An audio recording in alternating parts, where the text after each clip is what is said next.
옆 사람과 인사합니다. 예수님 안에서 좋은 일이 있습니다. 좋은 일이 있습니다. 명절 잘 보내셨어요?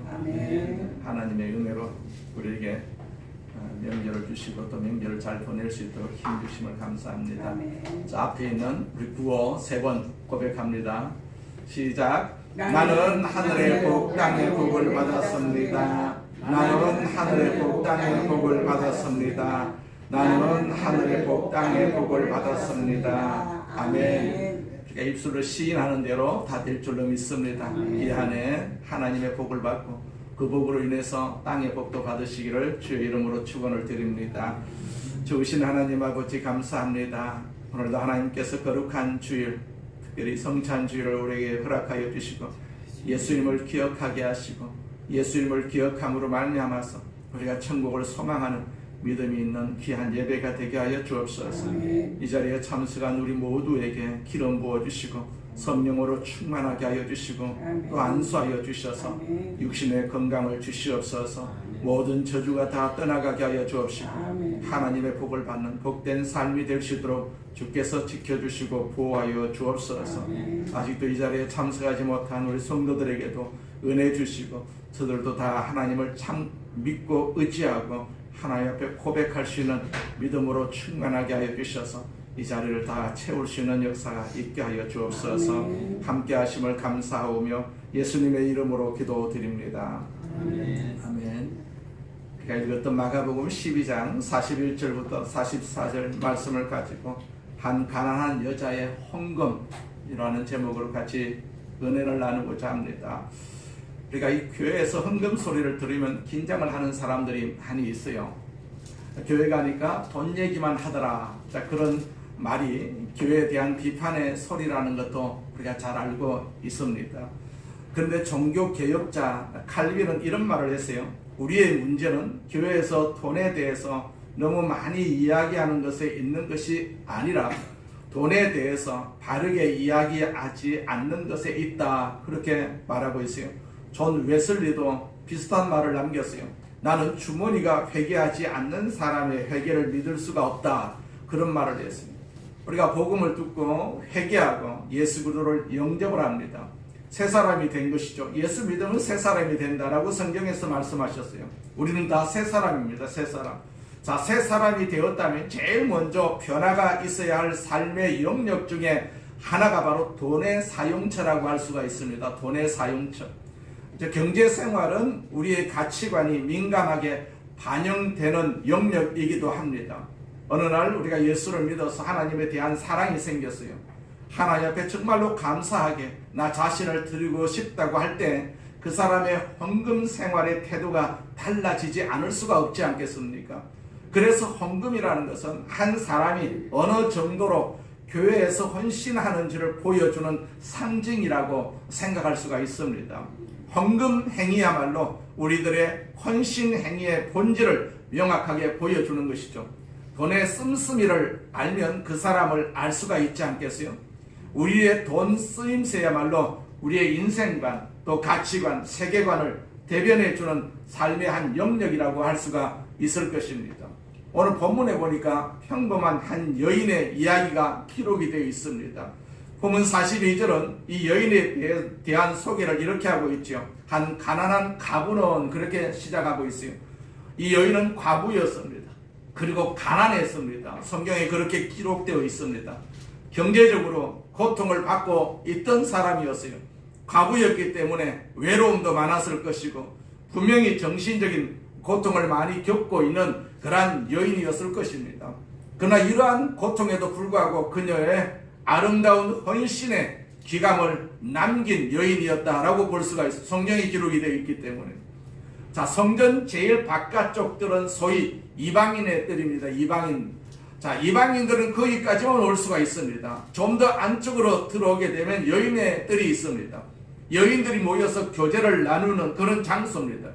그 맞은편에는 아름다운 문이라고 하는 미문이 있습니다. 아마도 그날 예수님은 그 미문에서 여인들의 뜰을 지나서 성전으로 들어가는 사람들을 지켜보고 계셨던 것으로 보입니다. 성전 입구에는 헌금을 넣는 헌금함이 놓여 있었습니다. 그 41절을 보십시오. 예수께서 헌금함을 대하여 앉으사 우리가 어떻게 헌금함에 돈 넣는가를 보실세.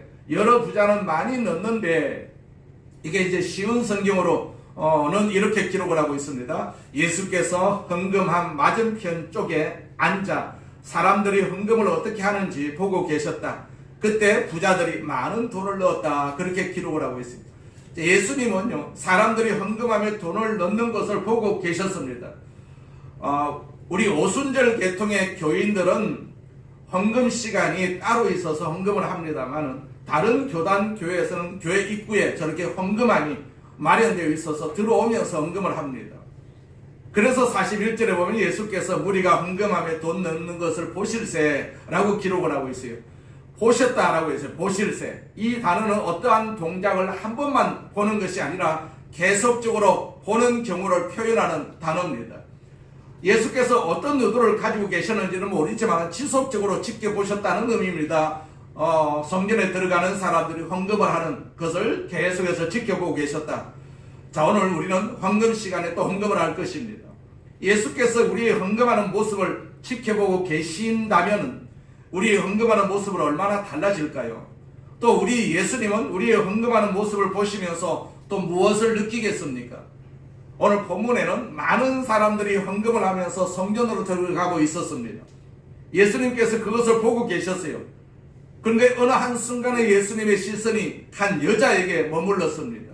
그때 예수님의 가슴은 설레고 뛰고 있었을는지도 모릅니다. 참된 헌신의 모본이 되는 한 여인을 보시고 너무나도 예수님께서 기뻐하셨어요. 우리는 여인에게서 참된 헌금의 정신이 무엇인지, 참된 헌신이 무엇인지 한번 알아보고자 합니다. 첫째로 참된 이 헌금 정신은요, 오직 하나님만을 의식하는 것입니다. 41절을 다시 보면 예수께서 헌금함을 대하여 앉으사 우리가 어떻게 헌금함에 돈 넣는 것을 보실세. 여러 부자는 많이 넣는데, 이 이야기의 배경은 여인들의 뜰로서 그곳은 유대인의 남자와 여자만이 출입할 수가 있는 것입니다. 이곳에 성전 창고도 있습니다. 또 여인들의 뜰을 구분하는 벽이 있고 그 벽을 따라서 일렬로 노쇠로 된 나팔처럼 생긴 헌금함이 13개가 쭉 놓여져 있었어요. 그 13개의 헌금함 가운데 9개는 일반 재물 대신에 드리는 헌금이나 성전세를 담게 되어 있었고, 이것으로 성전을 운영하고 있었던 헌금함입니다. 나머지 4개는 빈민 구제를 위한 자금으로 사용되는 그런 헌금함입니다. 아마 예수님께서는 이 헌금함 맞은편에 앉으셔서 그 무리들이 돈 넣는 것을 찬찬히 지켜보고 아마 계셨을 것입니다. 이 헌금함은 원래 노쇠로 만들었어요. 노쇠, 나무로 만든 것이 아니라 노쇠로 만들었어요. 그때 당시는 지폐가 없었지 않겠습니까? 그래서 동전이었어요. 사람들이 노쇠로 만들어진 헌금함에 동전을 집어넣으면 동전 떨어지는 소리가 들릴 수밖에 없지 않겠어요? 그 소리를 들으면 대충 얼마를 집어넣었는지 듣는 사람들이 짐작을 충분히 할 수가 있었던 것으로 보입니다. 그 41절에 보면 먼저 부자들이 들어가면서 많은 금액의 돈을 넣었다라고 되어 있어요. 부자는 많이 넣었는데 그렇게 기록하고 있죠. 부자들이 들어가면서 헌금함에 헌금을 집어넣는 광경을 한번 상상을 해보십시오. 어떤 부자들은 헌금을 할 때 다른 사람들이 자기를 알아주기를 바라는 마음으로 또 자기를 과시하고 싶은 동기를 품기도 했을 것 아니겠습니까? 자, 부자들은 되도록 많은 사람들이 자신의 헌금하는 모습을 이렇게 봐주었으면 좋겠다라고 생각하면서 헌금함 속에 헌금을 집어넣었을 것입니다. 고액의 돈을 넣기 때문에 헌금함 바닥에 그 동전 떨어지는 소리가 무척이나 크고 또 요란했을 것 아니겠습니까? 그러면서 그 부자들은 어깨에 힘을 주고 성전 안으로 들어갔을 것으로 충분히 우리가 짐작을 할 수가 있습니다. 그 다음에 한 여인이 등장을 하죠. 그 42절에 이 여인은 어떤 여인입니까? 가난한 과부다, 그렇게 말하고 있어요. 그녀는 얼마를 넣었습니까? 한 가난한 과부는 와서 두 렙돈, 곧 한 고드란트를 넣는지라, 그렇게 기록을 하고 있어요. 렙돈은 유대 사람들의 화폐 단위입니다. 그리고 고드란트는 로마 사람들의 화폐 단위입니다. 이 두 개의 단위를 모두 기록해 둔 것은 그 당시 이스라엘이 로마 식민지였어요. 특히 마가복음은요, 우리가 읽은 이 마가복음 로마인들을 대상으로 쓰여진 복음서였기 때문에 로마의 화폐 단위를 여기에 기록을 한 것을 볼 수가 있어요. 이 고드란트와 렙돈은 두 나라 화폐의 최소 단위입니다. 최소 단위. 렙돈이라는 말에는 얇다라는 뜻이 있는데 아마 렙돈 동전은 아주 얇은 동전이어서 헌금함에 집어넣었을 때 제대로 소리도 나지 않았을 것으로 우리가 짐작을 할 수가 있어요. 이 가난한 과부의 입장에서 헌금을 하면서 이 작은 돈을 헌금을 하면 다른 사람들이 어떻게 생각을 할까? 나를 어떻게 생각을 할까? 이런 의식을 했을는지도 모릅니다. 자기 앞서 헌금한 사람들은 다 부자였어요. 성경이 그렇게 기록을 하고 있지 않겠어요? 많은 액수의 돈을 헌금함에 집어넣은 부자들의 모습은 당당해 보였을 것입니다. 아마 자신을 과시하고 싶은 생각이 그 부자들에게는 충분히 있었을 것입니다. 그러나 두 렙돈밖에 준비할 수가 없었던 이 가난한 과부는 사람들을 의식할 수밖에 없었고, 만일 지나치게 의식을 했었더라면 헌금하기가 불가능했을지도 모릅니다. 그러나 오늘 본문에서 이 가난한 과부가 헌금 드리기를 주저한 모습은 찾아볼 수가 없습니다. 자기의 책임을 다하는 모습만 볼 수가 있습니다. 그것이 어떻게 가능했을까요? 이 가난한 과부는 누구만 생각을 했습니까? 하나님만 생각했기 때문에 그러하다라는 얘기입니다. 하나님만 생각하면서 헌금을 했다라는 얘기입니다. 앞서 헌금한 부자들은 다 사람을 의식하면서 헌금을 했다라는 얘기죠. 그런데 가난한 이 과부는 하나님만을 생각하면서 헌금을 했다라는 얘기죠. 두 렙돈 밖에 안 되는 그런 돈을 넣어서 헌금한 바닥에 아무런 소리가 들리지 않으면 다른 사람들이 나를 어떻게 생각할까 하는 문제는 그녀에게 전혀 중요하지 않았던 것으로 보입니다. 오직 하나님만, 참으로 하나님만 의식하고 있었던 것이죠. 내 삶의 주인이신 사랑하는 하나님께 자기의 정성을 다해 드릴 수 있는 이 가난한 과부를 지배하고 있었던 의식이 무엇입니까? 하나님이 내 삶의 주인이시다. 그분이 나에게 은혜를 주신다. 그래서 나는 여기까지 살아왔다 라는 생각이었을 것 아니겠습니까? 우리가 예배 드리는 이 자리에서 항상 하나님의 은혜로 내가 살아왔고 또 앞으로 하나님의 은혜로 내가 살 것이라는 그러한 고백과 그러한 믿음이 우리 예배 가운데 있어야 되지 않겠습니까?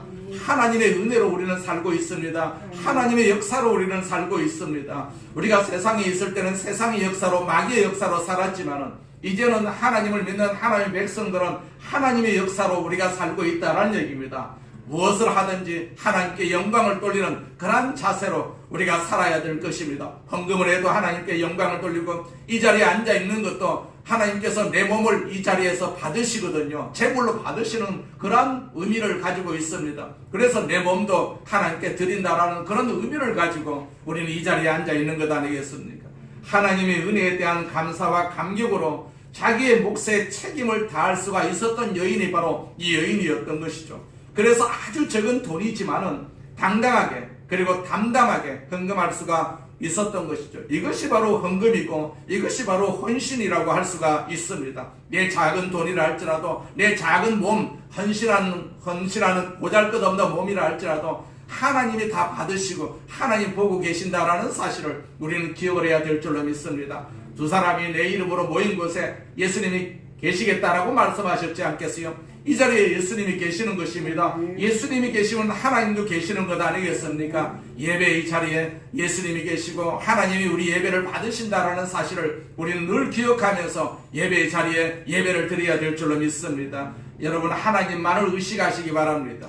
사람을 의식할 필요가 없습니다. 내 헌금에 대한 다른 사람들의 평가는 그렇게 중요하지 않습니다. 하나님 앞에 내 최선을 다드리고 하나님께 내 사랑과 믿음을 고백하면 되는 것입니다. 참된 헌금은 내 삶의 주인이신 하나님께 대한 응답이거든요. 살아계신 하나님을 생각하는 의식의 결정체가 우리의 헌신이어야 하고 우리의 헌금이어야 한다라는 얘기입니다. 이것이 우리는 이 여인을 통해서 전해지는 첫 번째 메시지라고 볼 수가 있습니다. 하나님만을 의지하고 하나님만을 의식하는 그런 믿음을 우리는 가져야 될 줄로 믿습니다. 내가 작은 헌신이라 할지라도, 내가 작은 봉사라 할지라도 하나님께 하는 그런 헌신이고 봉사라는 사실을 우리는 늘 기억을 할 필요가 있습니다. 자, 둘째로 참된 헌금의 정신은 희생입니다. 희생. 희생 정신이 깃들여져 있어야 진정한 헌금이고 진정한 헌신이다. 내가 희생한다. 내가 희생한다. 교회를 다니면서 내가 희생하지 아니하면 그 교회에 다닐 수가 없는 것 아니겠습니까? 하나님께서 보시지 않습니다.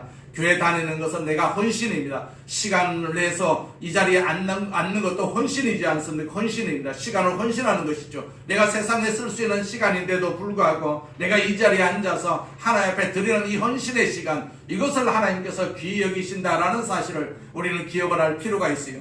우리가 구약시대에는 재물을 가리켜서 희생재물이다 그렇게 말을 했어요. 히브리어에서는 재물과 희생이라는 말이 똑같이 쓰입니다. 재물은 희생재물이어야 된다라는, 희생재물이어야 된다. 진정한 헌금은 헌금을 드리는 사람의 희생의 마음이 깃들여져 있어야 된다라는 얘기죠. 우리가 헌금 생활을 제대로 시작할 수가 있는 출발점은 11조라고 할 수가 있습니다. 11조. 그러나 11조는 출발이어야 합니다. 출발. 자, 신앙생활의 시작과 같이 출발하는 것이 11조입니다. 보다 주님을 기쁘시게 하는 헌금을 하려면 이런 생각을 기준으로 한번 삼아보시기 바랍니다. 이렇게 헌금하는 것은 나에게 다소 희생이 된다. 좀 부담이 된다. 이런 수준으로 우리가 헌금을 한번 해보시기 바랍니다. 전혀 희생이 되지 않는 헌금은 별로 의미가 없다라는 것도 우리가 충분히 알 수가 있지 않겠어요? 이 한 가난한 가부의 경우를 한번 생각해 보십시오. 이 두 개의 랩돈은 현재 가치로 근로자의 하루 임금이 12만원이다.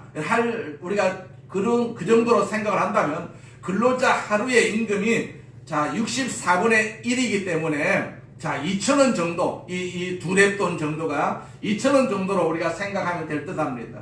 한마디로 가치가 거의 없다고 할 수가 있지 않겠어요? 그러나 이 가난한 가부에게는 이 두 랩돈은 생활비 전부였어요. 생활비 전부였다 성경에서 기록을 하고 있어요. 이 여자가 두 랩돈 중에서 한 랩돈만 드렸어도 주님은 만족하셨을 것 아니겠습니까? 재산의 반을 드린 것 아니겠습니까? 여전히 칭찬을 받을 일입니다. 그러나 이 가난한 가부는 한 랩돈을 드리는 것으로 만족할 수가 없었어요. 주님께 다 드리고 싶었다는 얘기, 다 드리고 싶었다. 이것이 희생이죠. 이것이 희생입니다. 그리고 이 희생이야말로 성경의 역사 속에서, 기독교 역사 속에서 하나님을 사랑하는 믿음의 선배들의 전통이 되었다라는 사실도 우리가 충분히 알 수가 있습니다. 성경에 기록된 내용 중에 매우 감동을 주는 사건이 하나 있어요. 다윗 왕의 이야기입니다.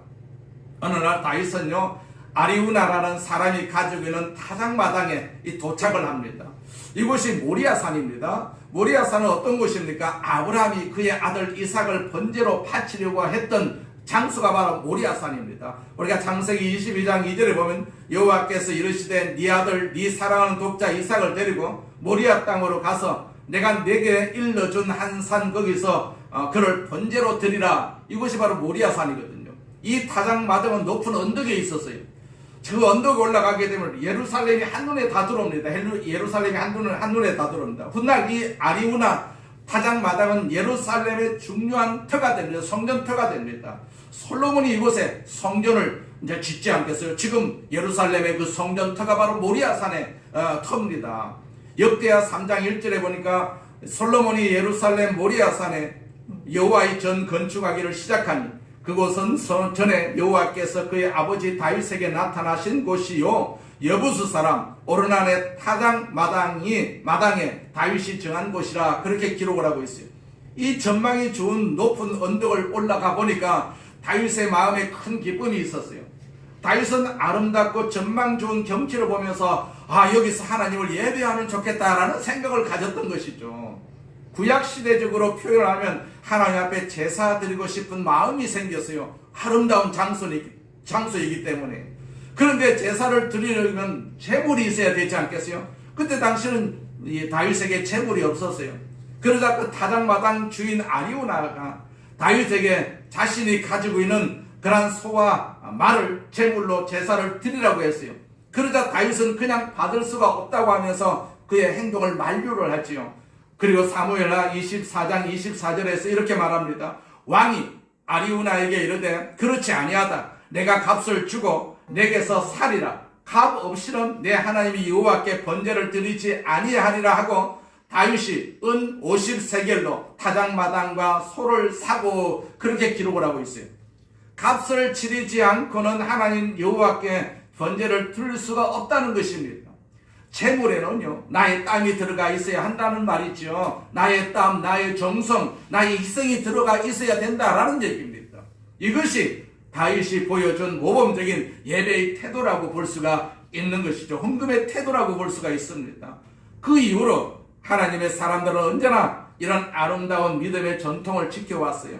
고린도후서 8장에서도 마게도니아 교회의 일이 기록되어 있어요. 마게도니아 교회는 예루살렘 성도들이 기근에 처해 있다는 소식을 듣고 헌금을 했는데 놀랄 만큼 많이 헌금을 했어요. 바울은 이 일로 크게 감동을 받았습니다. 고린도후서 8장 2절과 3절에 보면 바울은 이런 말을 합니다. 환난의 많은 시련 가운데서 저희 넘치는 기쁨과 극심한 가난이 그들의 풍성한 연보를 넘치도록 하게 하였느니라. 내가 증언하느니 그들이 힘대로 할 뿐만 아니라 힘에 지나도록 자원하여라고 그렇게 기록을 하고 있습니다. 고린도 성도들을 칭찬하는 것을 볼 수가 있습니다. 힘대로만 한 것이 아니라 힘에 지나도록 헌금을 했다라는 얘기입니다. 이것이 희생입니다. 이것이 희생입니다. 힘에 넘치도록 하나님 앞에 드렸다라는 얘기입니다. 그렇습니다. 정말로 내가 하나님의 은혜와 사랑을 아는 사람이다. 복음을 아는 사람이다. 성령을 체험한 사람이라면 우리 헌금에는 반드시 희생이 들어가 있어야 된다라는 얘기입니다. 희생이 없는 헌금은 헌금이 아닐 수가 있는 것입니다. 희생이죠. 우리가 헌금을 할 때도 이거는 희생이다, 나를 드리는 희생이다 라는 의미를 가지고 우리는 헌금을 해야 될 줄로 믿습니다. 참된 헌금 정신에는 우리의 희생이 깃들어 있어야 됩니다. 희생의 정신이야말로 참된 헌금의 정신의 기초다라는 사실입니다. 우리가 아는 모든 것은 다 하나님 앞에서는 희생입니다. 작은 일도 희생이고 큰 일도 다 희생입니다. 하나님은요, 우리의 희생을 보시고 희생을 받으신다라는 사실입니다. 우리가 무엇으로 하나님께 나아가서 상급을 받을 수가 있습니까? 우리의 작은 이런 희생도 반드시 하나님께서 계산을 하시고 상급으로 여기신다라는 사실을 우리는 기억을 해야 될 줄로 믿습니다. 그래서 우리는 주님 앞에 올 때마다 나는 희생한다, 하나님께 희생한다, 하나님께 희생한다라는 의미를 우리는 가져야 될 줄로 믿습니다. 그런 고백으로 우리는 주님 앞에 서야 될 줄로 믿습니다. 자, 마지막으로 세 번째로 참된 헌금 정신은 전체를 드리는 것입니다. 이 가난한 과부가 남긴 교훈이 있죠. 참된 헌금은요, 전체 혹은 전부를 드리는 정신에서 근거한 것이어야 한다라는 얘기입니다. 쉽게 말하면 진짜 헌금은 다 드리는 것입니다. 다 드리는 것. 긴장이 되시는지는 모르겠지만은 진정한 헌금은 다 드리는 것입니다. 진정한 헌금은 다 드리는 것. 그렇다고 재산을 다 드리라고 요구하는 것은 아닙니다. 우리의 모든 헌금은 전체를 다 바치는 정신, 그런 정신에 근거한 것이어야 한다라는 얘기입니다. 작은 돈을 드린다 할지라도 내 전체를 다 드린다라는 그런 정신으로 우리가 헌금을 할 필요가 있다라는 얘기입니다. 정신이 중요합니다. 정신. 다 드리는 정신에 근거해서 드려야 한다라고 말씀하고 있어요. 그것이 진정한 헌금 정신이다라는 얘기죠. 우리가 11조에 대해서 우리 교인들이 가지고 있는 가장 큰 오해는 이런 것이죠. 11조는 주님의 것이다. 맞습니까? 틀립니까? 맞기도 하지만 또 틀리기도 합니다. 11조가 물론 주님의 것이기도 합니다. 그러나 11조만 주님의 것입니까? 11조는 주님의 것이지만 11조만 주님의 것은 아닙니다. 나머지 10분의 9도, 즉 10분의 10 전체가 다 하나님의 것이다 라는 의미를 우리가 가지고 있어야 돼요. 우리의 소유가 전적으로 하나님의 것이라고 고백할 수가 있어야 된다라는 얘기입니다. 11조는 10분의 1만 드리면서 전체가 다 하나님의 것이라는 것을 내가 구체적으로 고백하고 인정하는 것일 뿐입니다. 그 11조에 그런 어떤 의미가 있는 것이죠. 그런데 사람들이 온전한 11조라는 개념에 대해서 자꾸 이렇게 토론하는 경우가 많이 있습니다. 그래서 11조에 세금을 포함을 해야 된다, 포함을 하지 않아야 된다, 그렇게 묻는 사람들이 많이 있습니다. 그 문제는 믿음의 문제입니다. 믿음의 문제입니다. 중요한 것은 온전한 11조를 드리는 사람은 12분의 1을 드린 후에 나머지 10분의 9도 하나님의 것이라는 그런 인식을 하면서 그 10분의 9를 쓰는 것에 관해서도 하나님의 인도를 받을 줄 아는 사람이라고 볼 수가 있는 것이죠. 내가 쓰고 싶은 대로 쓰는 것이 아니라 하나님을 생각하면서 그 남은 돈을 쓸 필요가 있다라는 얘기입니다. 자, 신앙은 추상적인 것이 아닙니다. 추상적인 것이 아닙니다. 우리에게 있는 모든 것이 다 주님의 것입니다. 주님의 것입니다. 그렇다면 내가 얼마를 드리든지 내게 있는 모두가 다 주님의 것이라는 고백을 바탕으로 드려야 된다. 그런 정신으로 드려야 된다라는 얘기죠. 10분의 1은 주님의 것, 10분의 9는 내 것이라고 생각하는 것이야말로 가장 잘못된 헌금의 정신이라고 볼 수가 있습니다. 한 농부가 소가 새끼 2마리를 낳았어요. 쌍둥이를 낳았어요. 농부는 너무너무 좋아가지고 아내에게 이렇게 말합니다. 여보, 우리 소가 예쁜 송아지 2마리를 낳아서 이 중 1마리만 우리 것으로 하고 1마리는 하나님께 드립시다. 이제 그렇게 했어요. 그 부인이 듣고 아멘으로 응답을 했어요. 그런데 얼마 후에 그 2마리 송아지 중에 1마리가 병들어 죽어버렸어요. 그러자 농부는 슬픈 얼굴로 아내에게 말합니다. 여보, 이를 어쩌면 좋아. 자, 주님께 드리기로 했던 송아지가 그만 죽어버려서 죽어버린 송아지가 주님께 드리기로 했던 송아지라는 것입니다. 우리는 끊임없이 주님의 것과 내 것을 자꾸 구별을 합니다. 그러나 하나님의 눈으로 볼 때 전체가 다 주님의 것입니다. 전체가, 우리 몸도 주님의 것이지 않겠어요? 우리가 가지고 있는 모든 것이 다 주님의 것입니다. 주님의 것이 아닌 게 아무것도 없습니다. 세상 사람들은 다 내 것이라고 생각을 합니다. 그러나 예수 믿는 사람들은 모든 것이 다 주님의 것이다. 이런 생각을 가지고 있어야 되거든요. 자, 돈에 대한 이야기만 드리는 것이 아닙니다. 자, 우리의 몸도 하나님의 것이라는 사실을 우리가 믿어야 되지 않겠어요? 우리 몸도 하나님의 것입니다. 하나님의 것으로 우리가 그렇게 고백을 해야만이 하나님께서 나를 들어서 천국으로 이동을 시키시는 것이죠. 내 몸은 내 것이다. 그렇게 생각하는 사람은 천국 갈 수가 없습니다. 그렇기 때문에 내 몸도 다 주님의 것이다. 주님의 것이다. 라는 사실을 우리가 항상 고백을 할 필요가 있습니다. 나이 이제 들어가면서, 우리가 다 나이 들어가면서 이제 죽을 날이 얼마 안 남았기 때문에, 천국 갈 날이 얼마 안 남았기 때문에 항상 이런 생각이 우리에게 있어야 됩니다. 내 몸은 주님의 것이다. 주님의 것이다. 라고 항상 고백을 할 필요가 있어요. 자, 성경에서 어떻게 말씀하고 있습니까? 그리스도인의 몸을 가리켜서, 우리 예수 믿는 사람들의 몸을 가리켜서 너희 몸은 너희 것이 아니다. 값으로 산 것이 되었으니 너희 몸으로 하나님께 영광을 돌리라. 그렇게 말씀을 하셨거든요. 우리의 몸은 하나님의 성령이 거하시는 전이다. 주님께서 나를 구원하시기 위해서 십자가에 피 흘려 돌아가셨으면, 또 그 피로, 피값으로 나를 사서 내가 하나님의 자녀가 되었다면 내 몸도 하나님의 것이다 라고 말씀을 하고 있거든요. 성경에서 그렇게 말씀하고 있어요. 예수 믿는 사람들은 다 성경 말씀을 믿기 때문에 하나님 말씀을 그대로 우리가 믿어야 되죠. 내 몸은 내 것이 아니다. 하나님 것이다 라는 사실입니다. 그러면 내 몸은 누구를 위해서 사용해야 됩니까? 100% 하나님을 위해서 내 육체가 쓰여져야 되지 않겠어요?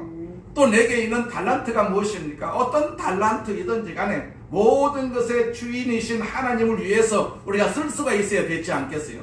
나의 시간을 사용하는 것도 마찬가지입니다.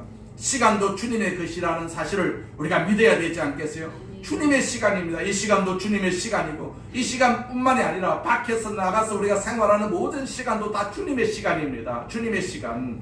내 시간은 없습니다. 내 시간은 없습니다. 모든 것이 다 주님의 시간입니다. 인생이란 무엇입니까? 하나님의 뜻을 이루도록 하나님께서 나에게 맡겨주신 삶의 길이라는 사실을 우리가 기억을 할 필요가 있습니다. 이것이 인생입니다. 이것이 인생. 하나님을 위해서 사는 그 길이 바로 인생의 길입니다. 그러므로 우리가 사는 동안에 하나님께서 맡겨주신 일을 다 하고 가면 되는 것입니다. 이 시간도 내 것이 아니지 않겠어요? 세월을 아끼면서 주를 위해서 시간을 사용하는 것이 굉장히 중요합니다. 내게 주어지는 시간 중에 얼마나 많은 시간이 주님의 것입니까? 바로 100%가 주님의 시간입니다. 주님의 시간. 이 시간도 주님의 시간, 우리가 집에서 생활하는 시간도 주님의 시간, 우리가 사회생활 하는 것도 다 주님의 시간이라는 사실을 우리는 고백하면서 살아야 될 줄로 믿습니다. 헌신이라는 것은요, 언제나 100%를 뜻합니다. 100%. 하나님이 우리를 사랑하셨어요. 얼마만큼 사랑하셨다고 성경에서 말씀하고 있습니까? 하나님이 세상을 사랑하사 이처럼 사랑하사 독생자를 주셨다. 그렇게 말씀하고 있어요.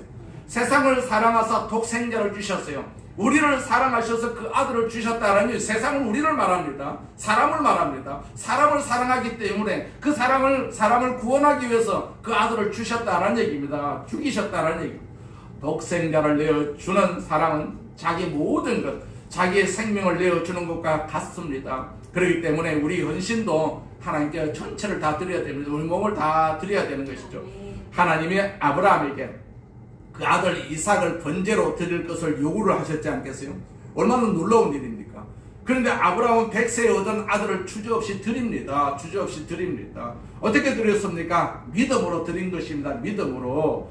자, 이 아들을 바치면서 다른 아들을 내게 주실 것이다 라는 믿음을 가지고 드렸다라는 얘기입니다. 내가 이 아이와 함께 저기 가서 예배하고 우리가 너에게로 돌아오리라 그렇게 말하고 종들에게 부탁을 하고 저 모리아산으로 올라가는 것을 볼 수가 있지 않겠어요?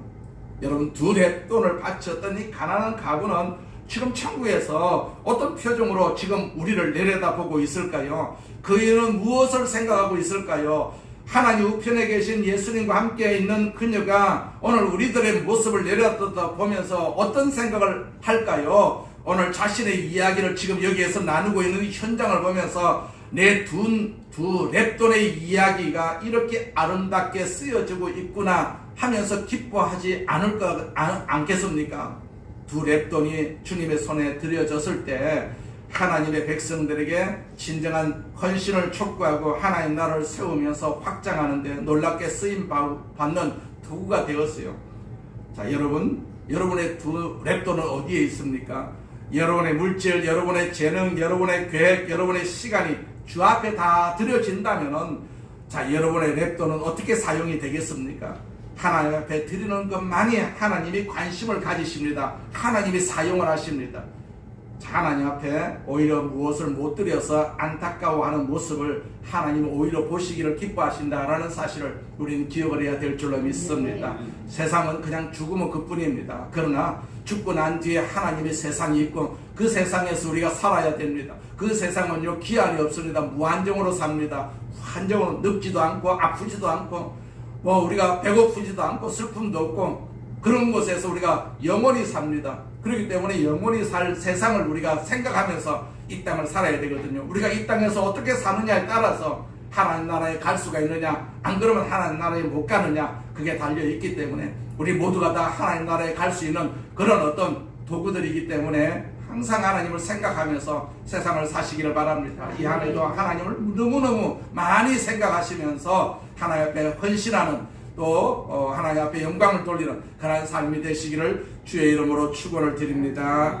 전능하신 하나님 아버지 감사합니다. 하나님께서 우리를 사랑하시고 우리를 축복하여 주심을 감사합니다. 이 자리에서도 주님께서 오셔서 일일이 우리를 지켜주시고 우리를 보호하시고 우리를 보시고 계심을 감사합니다. 우리의 마음을 보시고 우리의 몸을 보시고 우리의 모든 정신을 보시는 주님, 우리에게 은혜를 주시옵소서. 우리를 축복하여 주시옵소서. 이 시간 주님의 살과 피를 묻고 마시는 귀한 아버지 시간도 우리에게 허락하여 주심을 감사합니다. 예수님을 먹습니다. 예수님을 마십니다. 예수님이 내 안에 또 예수님 안에 내가 있는 그러한 역사가 이 성찬 예배를 통해서 성찬 의식을 통해서 이루어지게 하여 주시옵소서. 예수님의 이름으로 기도드립니다.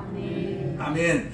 우리가 성찬 받기를 이제 지금 소원을 하고 있는데 성찬을 준비하는 마음을 가지고 주님 앞에 잠시 우리 기도드리겠습니다. 동서로 기도합니다. 전능하신 하나님 아버지 감사합니다. 주님 영광을 받으시옵소서. 우리 아버지 하나님께서 내 베풀어 주심을 감사합니다. 내 베풀어 주심을 감사합니다. 오 할렐루야. 전능하신 하나님 아버지 감사합니다. 감사합니다. 감사합니다.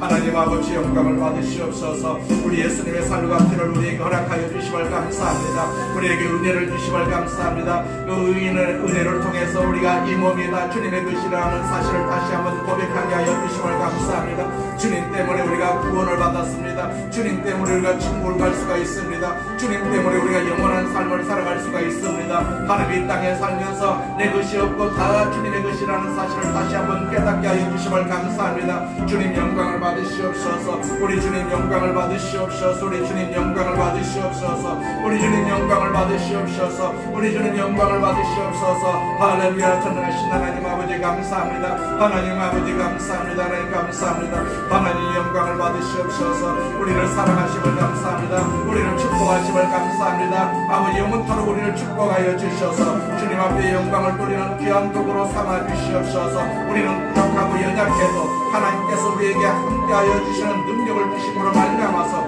우리 세상을 이길 수가 있습니다. 하나님의 뜻을 이룰 수가 있습니다. 하나님 아버지 영광을 받으시옵소서. 하나님의 영광을 받으시옵소서. 이 영광을 받으시옵소서. 우리가 다 주님 전에 있습니다. 주님 우리를 기뻐하심을 감사합니다. 주님 우리를 기뻐하심을 감사합니다. 기쁜 마음으로 예수님의 살과 피를 먹고 마십니다. 영광을 받으시옵소서.